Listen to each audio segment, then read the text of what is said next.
안녕하세요. 여러분의 새벽에 함께하는 노부입니다. 제가 지난번 챌린지 때 이 도너츠를 그렸거든요. 어제 챌린지 때. 그래서 두 번째 도넛을 옆에다 그리면서 영상을 제작을 해봤어요.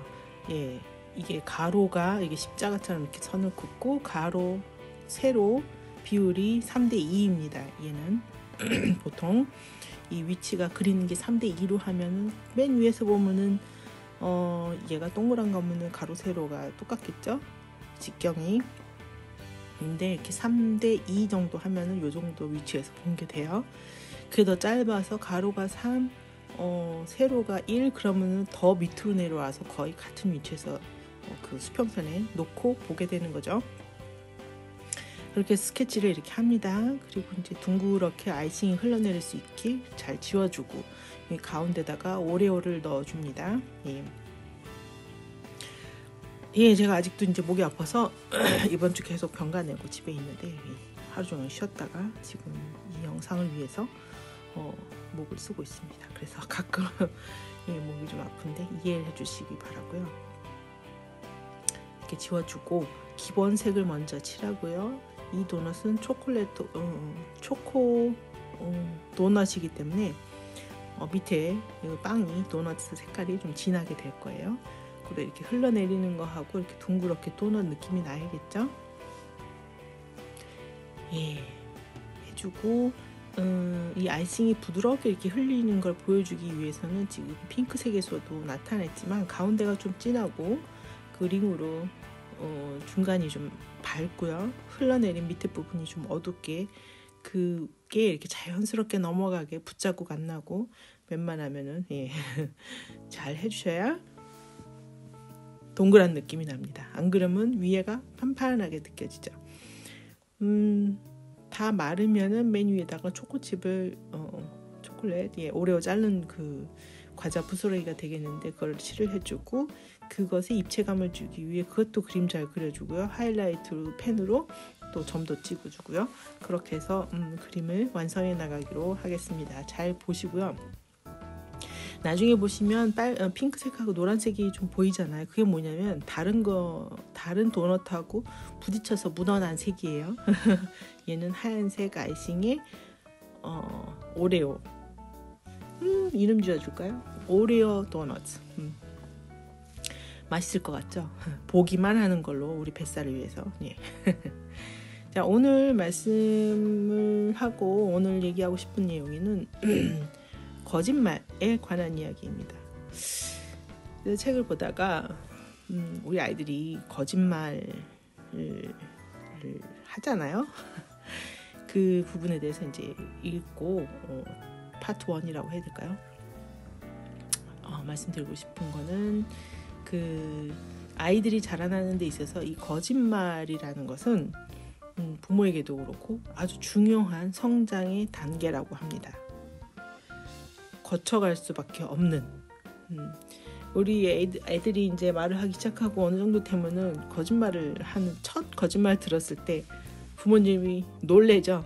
보통 우리가 넌 그런 거 어디서 배웠니? 우리는 집에서 거짓말도 안 하는데 너한테 그런 적이 없는 누가 그러니? 이러면서 그런데 그것은 본능으로 나오는 거라고 얘기를 합니다.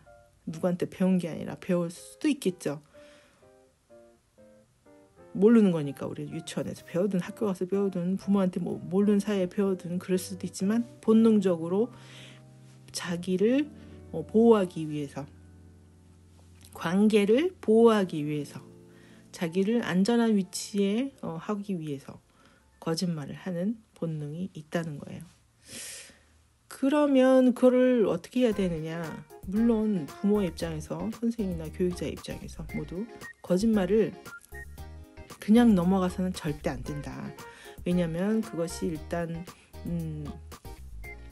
성인이 되었을 때 사회적으로 굉장히 안 좋은 인간관계를 만들 수 있고 또 그 주로 거짓말 애들이 처음 시작할 때가 뭐예요? 숙제했니? 안 했다. 시쳤니?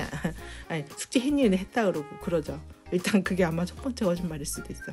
손 씻었니? 뭐 이런데 씻었대 거짓말 막 이렇게 하고 그 순간을 그 순간의 위험을 벗어나기 위해서 하는 거짓말이 보통 많죠. 그거 너 거짓말이지 하고 파고 들어가면 어떡해요? 거짓말이 꼬리에 꼬리를 물어서 나중에는 어디서 시작하고 어디서 끝난지도 몰라요. 그런 거 경험해 보셨나요? 예, 저는 많이 경험했어요. 우리 아이들이라기보다 살아오면서 많은 사람들이, 성인도 그런 사람을 봤고, 어려서 그 버릇을 고치지 못한 사람은 성인이 돼서도 그렇게 합니다. 그러고 본인이 한 말을 기억을 못해요. 내가 언제 그랬냐고. 그 성인이 그냥 20, 30대가 아니에요. 80대고 뭐 이렇게 뭐 아무리 해도 그렇더라고요. 자, 그러면 우리가 아직 기회가 있을 때 아이들은 최소한 교육을 잘 시켜야겠죠. 그러면 어떻게 교육을 시킬 거냐고. 보통 제가 알고 지낸 사람들은 보면 아이가 거짓말을 하면 혼을 냅니다. 누가 그런 거짓말 하라 그랬냐, 손바닥 대, 뭐 아니면은 그럼 안 되지, 그러고 숙제를 왜 안 했는데 했다 그래, 그러고 이제 등짝 스매싱 나가고, 뭐 벌로 뭐 넌 이건 못하고 소리 지르고 화내고 이제 난리가 나죠.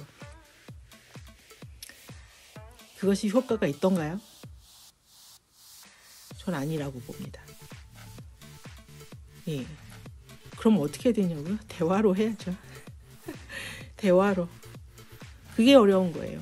그냥 넘어가서는 안 되지만 아이를 그걸로 인해서 물론 청소년 혹은 어른이 되면은 자기가 말한 거에 대한 책임을 져야 하는, 그거를 또 알려줘야 하지만, 우리가 어린아이라면은 그거 거짓말을 하면 안 되는 거를 정확하게는 알려야 하지만, 그걸로 인해서 아이가 어떤 불이익을 당하거나 어떤 그 불이익이라는 거는 책임 이상의 것, 예. 혹은 폭력을 당하거나 하면 안 된다는 거예요.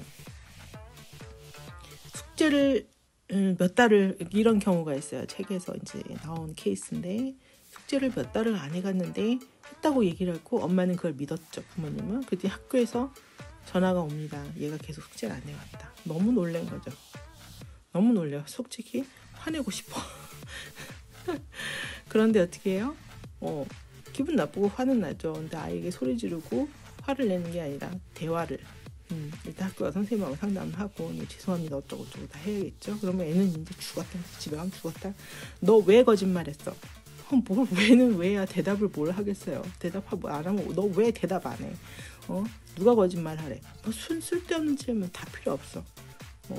엄마가 어떻게 너를 도와주면 좋겠니? 이거 이렇게 해서 숙제를 안 해가서 학교 학습을 못 따라가는 거고, 못 따라가니까 숙제를 또 못하고, 이게 계속 악순환이 되는 거거든요. 엄마가 어떻게 도와주면 좋을까? 네가 안 한 거는 그건 책임지고 다 해야 돼. 그리고 엄마가 보는 앞에서 숙제를 다 끝나야 하고, 밀린 것까지 다 해야 되고, 몇 년이 걸리든, 몇 년은 아닌가? 몇 달이 걸리든 그 거짓말을 한 거에 대한 책임은 져야겠죠. 내일 이 부분에 대해서 2탄으로 좀 더 다른 예를 들어보고 싶습니다. 계속 얘기해 보도록 하고, 중요한 거는 어떤 아이에게 수치심이나 어떤 그 폭력을 가하는 게 아니고, 대화로서 아이의 마음을 이해해주고, 그 아이가 거짓말을 하게 된 원인, 그런 것을 잘 파악해보고 대화로 풀어가는 방법을 한번 생각해보면 좋으실 것 같습니다. 더 자세한 것을 원하시면은 상담으로 또 사연을 남겨주시면 또 답변을 해드리도록 할게요. 예, 아마 제가 말씀드린 거에 대한 좀 반발심이 있을 수도 있으실 것 같은데, 그런 것을 남겨주시면은 또 다음 영상에서 한번 계속 풀어가 보도록 하겠습니다. 예, 그러면 내일 또 봬요. 오늘 하루도 행복한 하루 되시기를 바랍니다. Tschüss.